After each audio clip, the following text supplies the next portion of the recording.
se reduce su horario a 2 horas, sino baja la tensión. 5 minutos, regresa uno y recupera todo.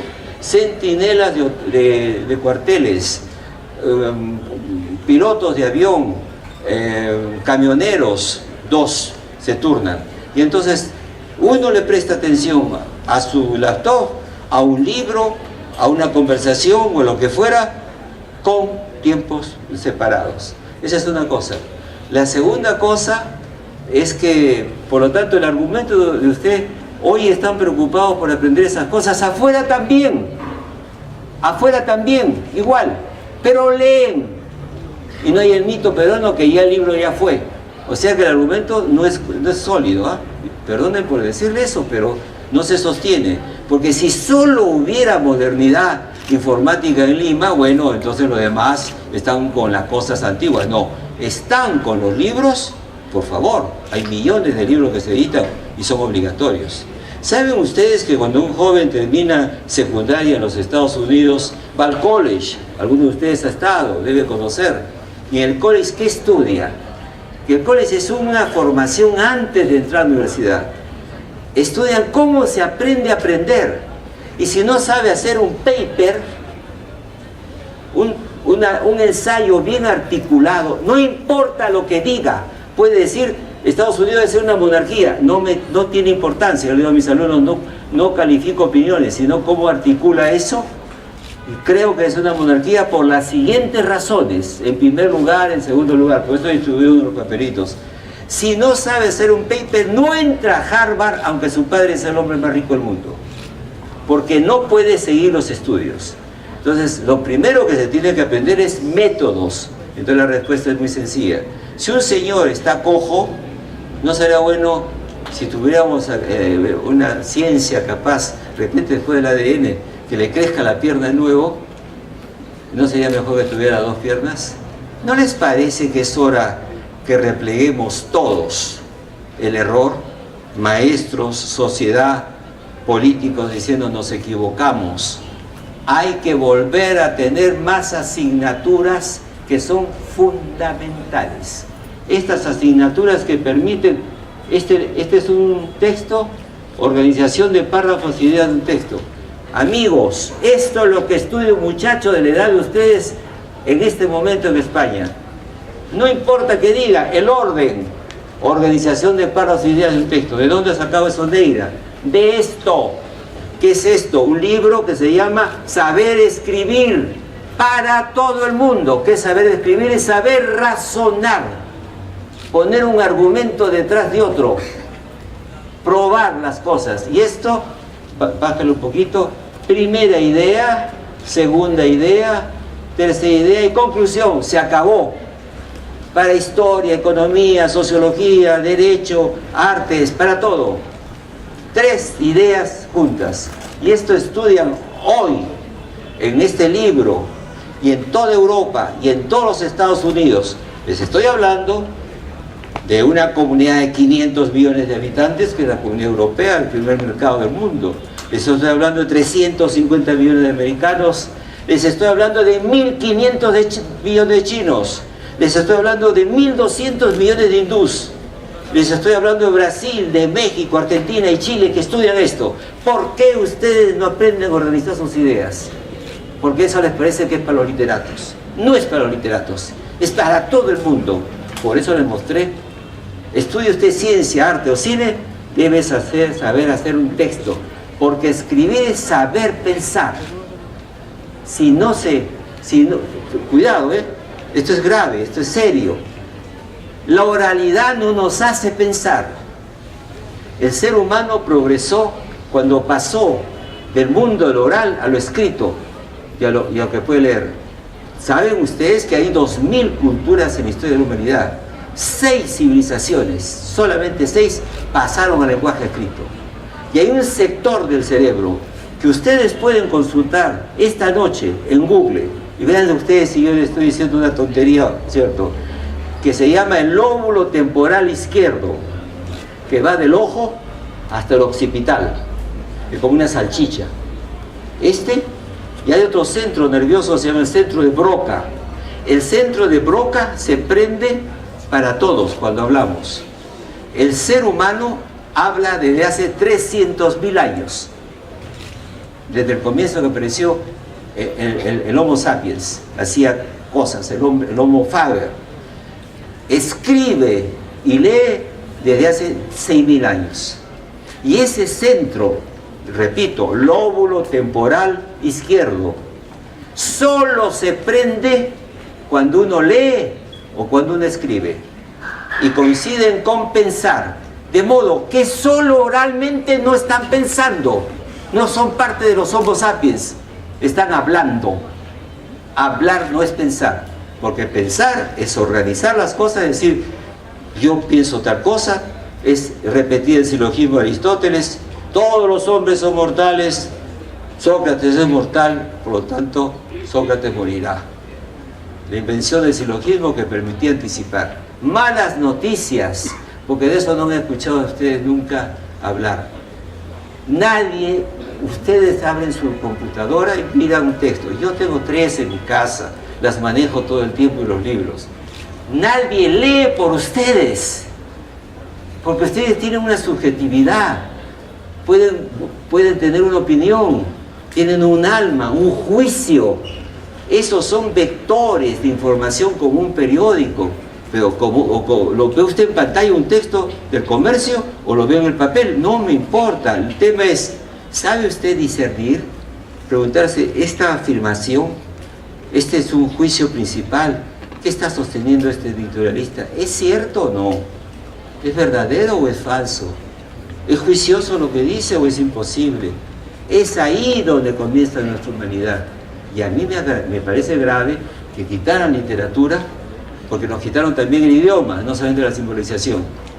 Es que es muy malo saber qué estará haciendo esta hora mi Andini Dulce y Rita, de Junco y Capulí, ahora que me oficia Bizancio y que dormita la sangre como flojo coñac dentro de mí.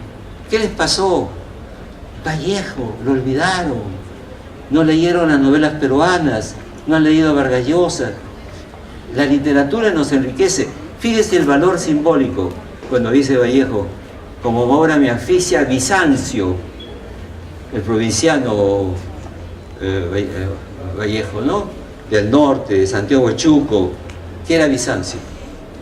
Primeros poemas de Vallejo. Era Lima, pues. Lima es Bizancio. ¿Y qué es Bizancio? Una sociedad decadente que no cree en la cultura y se hunde sola. Entonces, ¿qué tenemos que hacer? Volver a lo normal.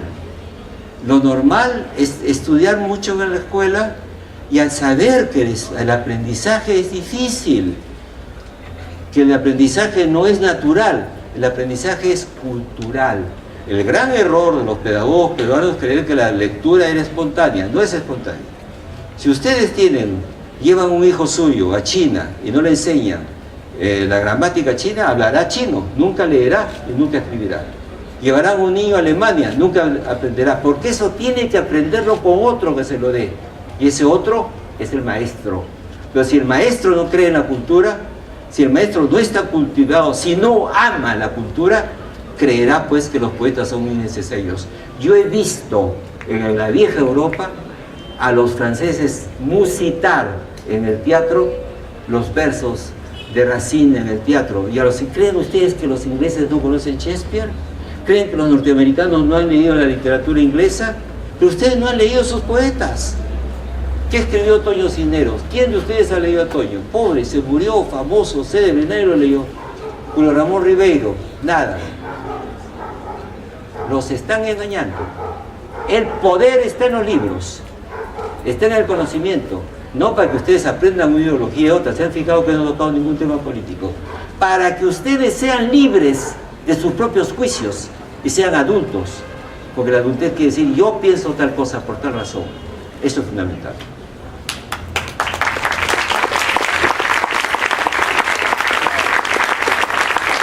Juan Carlos.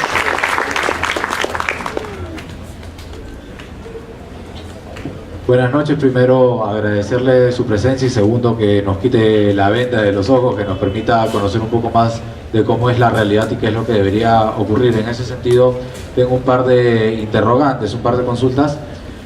Primero, Bueno, yo soy un fiel convencido de que la educación es una de las piezas o de las claves fundamentales para que los pueblos puedan progresar. En ese sentido, ¿cuál sería la receta para nuestro país, para el Perú, teniendo en cuenta la diversidad cultural que siempre se menciona que existe, ¿no? Y a partir de dónde es que se tienen que adoptar verdaderas políticas como para que la educación pueda mejorar en nuestro país, obviamente desde el gobierno, pero basándonos en qué? Y segundo, ¿qué probabilidad hay de que intelectuales, conocedores como usted, que ilustremente nos explican qué es lo que ocurre, puedan quizá en épocas importantes, claves en el país, juntarse y poner este y otros temas de relevancia en la agenda pública? Porque muchas veces en las elecciones vemos que quizá los candidatos que ganan o los que obtienen la presidencia son los que más simpatizaron con el pueblo o los que de repente tenían menos trapitos sucios, y no se discute verdaderamente temas de actualidad y temas de relevancia para que el Perú mejore. Gracias. Gracias. Yo he aceptado esta invitación de Hugo por una razón. Y yo lo siento a ustedes muy próximos a nuestras propias experiencias. A la de Raúl Vargas, que es un gran literato, y sin embargo, fíjense qué buen comunicador. A la de... se está escuchando, ¿no? Nadie ha dicho hasta ahora de tantas cosas que se han dicho buenas, ¿no? Del gran escritor que era Gabriel García Márquez, ¿no? ¿Qué fue el oficio de Gabriel García Márquez? Fue periodista durante años.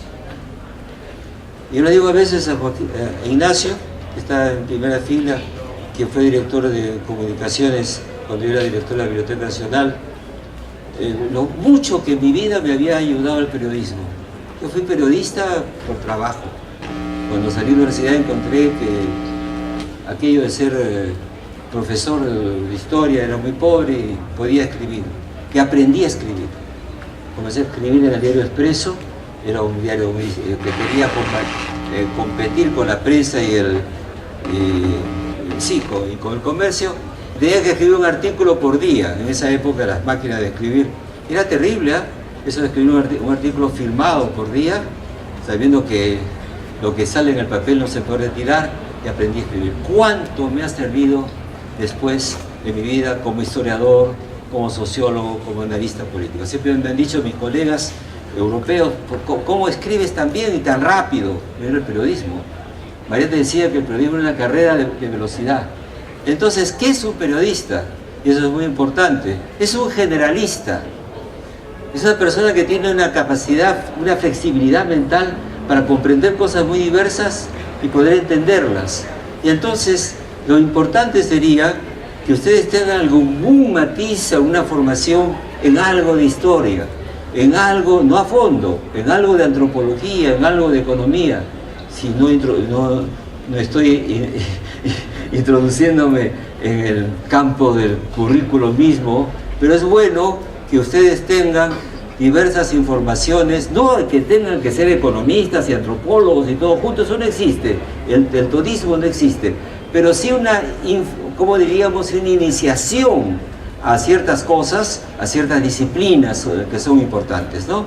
Y que permítense. Si alguno es economista o estudia economía a la vez después y es, no sé, también literato, como le pasa a unos escritores importantes, creo que César Hildebrand, Mirko Lauer estudiaron literatura, Mario Vargas estudió literatura, es una disciplina, ayuda mucho, pero sepan lo siguiente, vivimos una época de interdisciplinidad, no alcanza una sola disciplina, los antropólogos tienen que aprender un poco qué pasa con los sociólogos con los economistas, pero es bueno que además de las habilidades que aprenden, de las destrezas para manejar los aparatos modernos de la comunicación, tengan iniciación a la literatura, iniciación a la filosofía, iniciación a la economía, porque el truco está que toda disciplina, un campo específico del saber, se reduce en el final de cosas a 200 o 300 conceptos. Por eso hay diccionario de sociología, diccionario de economía. Entonces, ustedes pueden ser personas que desde la comunicación agilicen la mente de las gentes y sean a la vez, tengan una disciplina particular, la comunicación, pero a la vez una cultura general. No le tengan temor a la cultura general, se necesita. ¿Por qué? Porque eso agiliza el manejo simbólico y de conceptos. Y el mundo que entendemos es a través de conceptos, no lo vemos directamente. Por ejemplo, las clases sociales. No podemos pensar el montón, la multitud, clases sociales. ¿Y qué es clases sociales? Esto es una discusión. Los conceptos median entre nosotros y el mundo. Entonces ustedes tienen ya una vocación por la comunicación. Son quienes pueden ser a la vez generalistas y particularistas. Y sepan que inevitablemente la realidad nos va a llevar a cambiar el esquema de educación. No se olviden, el ascensor de la movilidad social, del pasaje de las clases populares de las que venimos. Yo vengo del pueblo. Yo crecí en un barrio popular del INSE, mi padre era policía. Cuando estudié en la universidad me pagué los estudios, fui obrero, estaba en la Juventud Comunista. Después la dejé, me formó en muchas cosas. El ascensor social es la educación. Ahí está la gran diferencia social. ¿Por qué ha habido movimientos enormes en Chile de los jóvenes? Porque en esa sociedad clasista hay una enorme diferencia entre la burguesía chilena y el sector popular por la calidad de las universidades. Y han elegido a la señora Bachelet para que la educación sea popular y gratuita. Chile puede hacerlo, como Finlandia. Esos países, la verdadera democracia consiste en que todo el mundo esté bien formado y tenga libertad porque sepa él mismo, ser el mismo ciudadano, y la educación forma ciudadanos. Forma gente que puede tener ingresos muy altos. ¿Qué creen ustedes que es el ciudadano del mundo en un país que tiene los ingresos más altos del planeta? Más que los americanos. $35.000 per cápita al año, un americano. 90.000 en un país de Europa. ¿Cuál? Un abuso, pues no estudian estas cosas. Noruega. Un noruego gana $90.000 al año. ¿Por qué? Porque lo que debe rendir ese noruego como capital a quien le da trabajo debe ser enorme, y eso se llama, pues, esa capacidad es fundamental, porque esa lo que se llama la productividad. Y entonces el mundo es muy curioso. Estados Unidos es el punto 27 en los test de PISA. Hay enormes desigualdades. La lucha social pasa por tener formación de primera calidad para tener puestos de trabajo absolutamente calificados. Eso es la modernidad. Y eso es lo que hace el progresar. Progresa un país cuando no progresa la economía, sino el desarrollo es el desarrollo de cada persona, de cada individuo. ¿Creen ustedes que puedan encontrar a un sueco incapacitado, ignorante, a un noruego, a un dinamarqués? ¿Qué hizo Suecia para ser un país autónomo y poderoso? Decidió entre 1900 y 1930 no gastar en armas y gastar en educación. La educación no es un asunto importante, es el primer asunto importante para dejar de ser pobres, para tener desarrollo. No es que hay que doblarlo un poco, es al revés, es ahí, porque eso significa el desarrollo de cada uno de ustedes, la mejora de la calidad de los profesores, poder ganar más dinero para poder dedicarse a la investigación, tener menos horas de clase. A mí me da vergüenza contarlo. La primera vez que fui profesor en Francia, habiendo ganado un concurso, soy el único peruano y es bien difícil tomar un puesto para los franceses. Averigüé cuántos extranjeros había ahí. Éramos 132 entre 36.000. Se habían zampado, pues un japonés, yo pasamos los exámenes, ¿no? El primer año, 12 horas de clase a la semana. Pasaron unos años, 9 horas de clases. Pasaron unos años, 6 horas de clases. A medida que me iban poniendo los cabellos grises, 3 horas de clases. Pero 3 horas de clase impecables.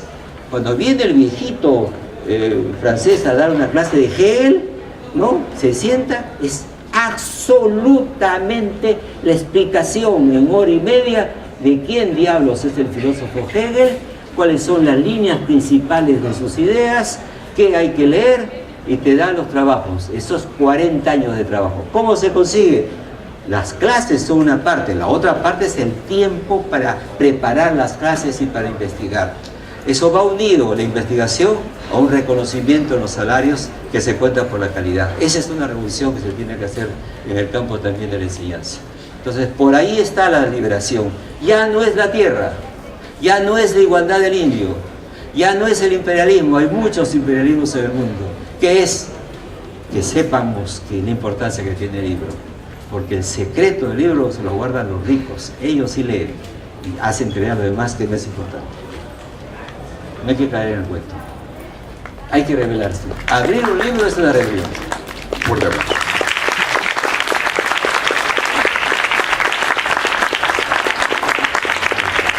Tengo la plena seguridad, doctor Hugo Neira, que esta juventud que lo ha escuchado ha quedado embelesada con sus conceptos, con su manera de pensar y con ese verbo tan entusiasta que usted ha demostrado esta noche.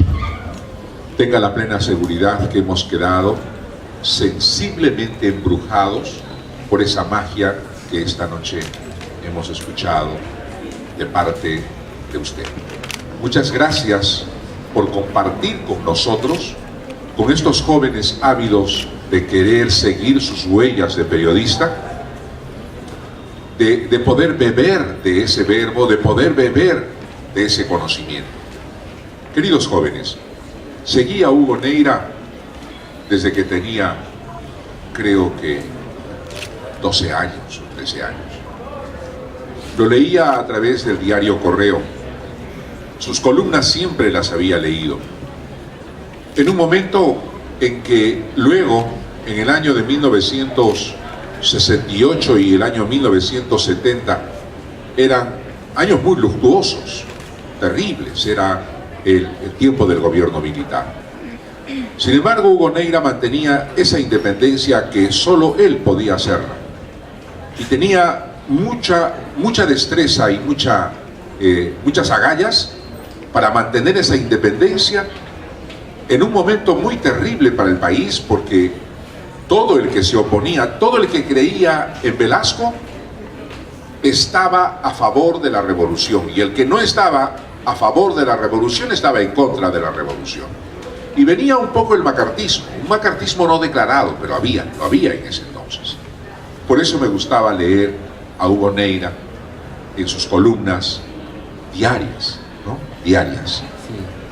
Y luego, bueno, ya empecé a seguirlo en su pensamiento, y un día que compartimos en el lobby de la radio algunos minutos, y junto con Ignacio Arana, que es un compañero que conocí, bueno, compartimos el viaje juntos de aquí a Quito, y en Quito nos conocimos mucho más, compartimos momentos de aprendizaje, compartiendo una beca de estudios allá en Quito, en el CIESPAL, y luego un poco él se admiró porque él había ganado otra beca después de 2 años, pero yo ya era conferencista, aquella vez había sido invitado como conferencista para ocuparme de la ética en la línea, es decir, ética en el ciberespacio. Bueno, pero esa es otra historia. El caso es que en el lobby de la radio nos encontramos Ignacio, el doctor Neira y el que les habla, y acordamos venir un rato a la Universidad de las Peruanas, a mi facultad, a mi escuela, para que comparta con ustedes estos minutos que hemos disfrutado y en los que ustedes han quedado, como yo, embrujados de su conocimiento. Por eso, doctor Neira, muchas gracias.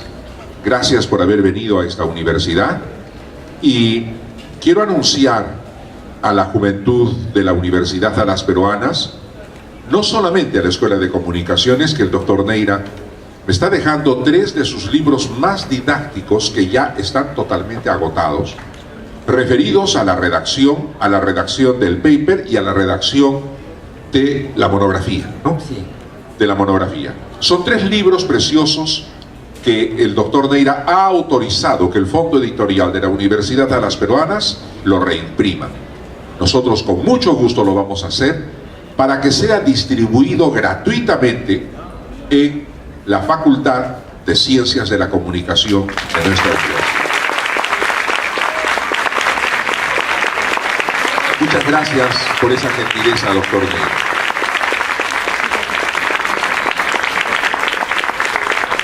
Esta noche no se va a ir con las manos vacías el doctor Neira. Tampoco quisiera de que él no solamente se lleve nuestros aplausos, nuestro cariño y nuestra admiración. Queremos que se lleve algo de nosotros. Y aunque su apellido está escrito con Y y no con I, que es un error muy craso, yo prometo formalmente corregir esto en el menor tiempo posible. Quiero hacerle entrega de este pequeño trofeo y de este humilde diploma, que es un adelanto de lo que la universidad le entregará en su debido momento, en una conferencia muchísimo más grande que esta y que congregará a las juventudes de las otras escuelas y de las otras facultades. Naturalmente nosotros iremos en un par de ómnibus para poder escuchar esa conferencia magistral sobre nación, Estado y democracia, ¿no? Esa conferencia magistral la ha de dictar a las juventudes de todas las escuelas. Naturalmente nosotros iremos ahí en un par de ómnibus de aquí a la central para poder escuchar esa conferencia magistral. Mientras tanto, doctor, quiero hacerle entrega de este diploma que dice Universidad de las Peruanas, Facultad de Ciencias de la Comunicación, Educación y Humanidades, diploma otorgado al doctor Hugo Neira Samanés en reconocimiento a su conferencia magistral con motivo del 18º aniversario de la Universidad a las Peruanas. Muchas gracias.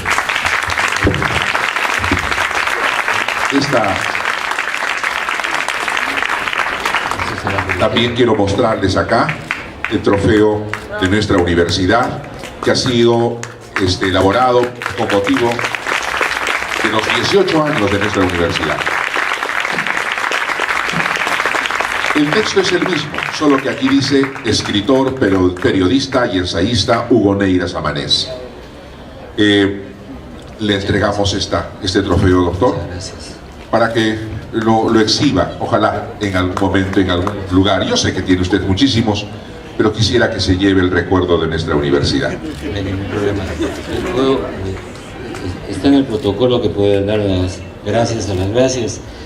Dos cosas. La primera, estoy muy conmovido, no olvidar los usos de mi país, ¿no?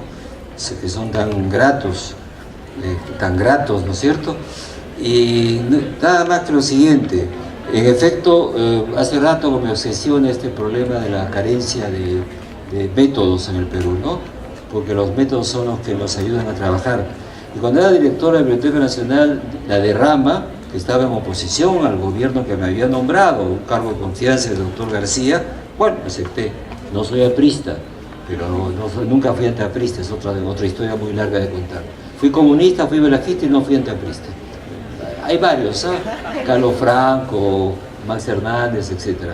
Y entonces le eché un discurso terrible. El que usted señala para el futuro va a ser más académico. Voy a hablar de mis libros, pero en confianza con periodistas y comunicadores me he sentido como para dejarme ir en algo que decía no soy político, casi apareció un discurso, no soy político, no quiero ningún cargo de ningún orden. Pero les eché una filípica a la derrama y dijeron, Hugo, tienes toda la razón, escríbenos un manual, haznos un manual. Y se publicó este manual, nivel básico, iniciación a prácticas sencillas, me encantan los títulos largos, para leer textos, anotarlos, comprenderlos y hacer planes personales de escritura y exposición oral escrita. Hugo Neira, derrama magisterial, 50.000 ejemplares, agotado, los maestros lo tuvieron. Le dije, y cambios en las asignaturas, ¿no? Yo decía, no este cambio ideológico, no, historia del Perú, historia de América, historia del mundo, ¿no? ¿Cuántas veces tengo que detener una clase universitaria para explicar qué es la guerra de religión? Porque si no se explica la guerra de religión, no se explica el protestantismo, los gastos de Carlos V, entonces no se explica por qué usaron las minas de Potosí para esas guerras, por qué no se empobrecieron por una guerra que perdieron